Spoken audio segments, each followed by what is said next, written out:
If you wonder how to get the best possible rank in Sunset Canyon for your account, this video is for you. Let's go! What's going on, my beautiful governors? Hope you all had a great weekend. Today I prepared a very detailed Sunset Canyon guide for you. Once you watch the entire video, you will know every major and minor adjustments that you can make to get a higher rank in this game mode.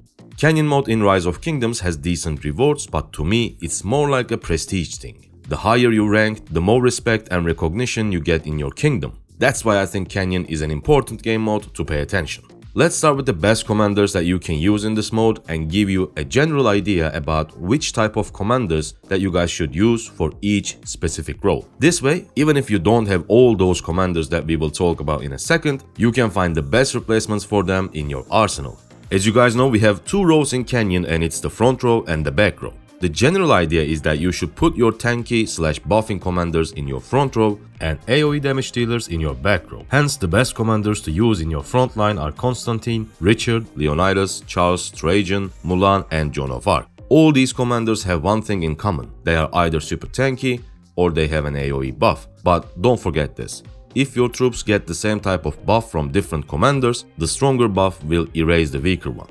For example, if you are using Mulan and Joan of Arc at the same time in your lineup, you are doing it wrong, because Mulan's buff will replace Joan's buff, so it will become useless. That's why you should only have one buffer for the same type of buff.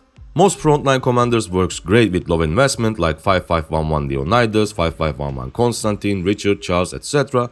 But to make it even more free-to-play friendly, Scipio and a 5511 Caesar are also decent options that you can use early on. For back row, we simply need lots of AoE damage, and any buff, debuff, extra damage, etc. is a nice bonus. Top commanders for the backline in my opinion are Ethelflaed, YSG, Guan Yu, Alex, Nebu, Honda, and XY. Again, to make it more free-to-play friendly, you can utilize commanders like Sun Tzu, a 5511 Mehmet, since he's a gold key commander and he got a really nice museum buff recently. Other than those commanders, Babers and Kusunoki also decent options early on because of their AoE damage. The next role we need to talk about in Sunset Canyon is the off lane. If you guys didn't know, the most effective and the most common formation in Canyon is 1-2-2. 2 marches in front, 2 marches on their back row, and 1 march further away from them. I call that 1 march the off lane. For an off lane march, the best thing you can have is a pair that can tank a little bit but also deals some damage. For that role, I think the best marches are Artemisia Ramses, Charles Herald, Pakal Herald, or something like Atla Takeda. Because when people attack you in Canyon, they will attack this off lane with their 4 marchers. So you want them to deal some damage back while tanking against these marches as long as they can. Now the more important part, the small adjustments that can make crazy differences. Tip number 1. Where do you place specific commanders? Let's say you have 1 march on bottom and 4 marches at the top. Your AoE buffer front march should always be on the bottom where it's closer to your off lane. This way, commanders like Constantine, John, Trajan, etc. can also buff the off lane. If you put them top instead, the range of their buff may not reach to your offlane, so the offlane march will go down a lot faster or deal less damage to opponent's troops. This is a very small adjustment that can completely change the result. And same goes for YSG. You should also put your YSG close to your offlane. In that specific case, I should put YSG march to bottom back row. This way, active skill of Yi-Song, which is a circular AoE when you max him, can hit the enemy troops that are attacking to your offlane march. That was tip number 1. By the way, as always, if you find any of the information useful or helpful so far, hit the like, hit the subscribe. It only takes 1 second, but helps a lot to grow our community. Thank you. Now tip number 2.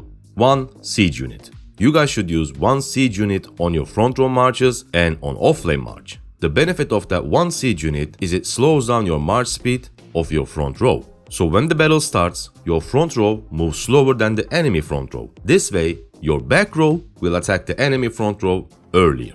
So you will start dealing damage before your opponent. Some of you guys might say that when your march consists of different troop type, even if it's just 1 troop, you won't be able to activate skills or talents that requires to use 1 specific troop type like this skill or this talent. However, we don't need to worry, because the moment those troops engage the battle, that 1 siege unit will die instantly and you will get the whole benefit of those skills and talents where you need to have 1 troop type only. So use 1 siege unit on your front row marches and on the off lane. Tip number 3. Save your extra tickets. There are multiple ways to get extra Sunset Canyon tickets. You get one ticket every day in daily quest. Also, you can gather some during certain events. The best way to use those tickets are using them right before weekly reset.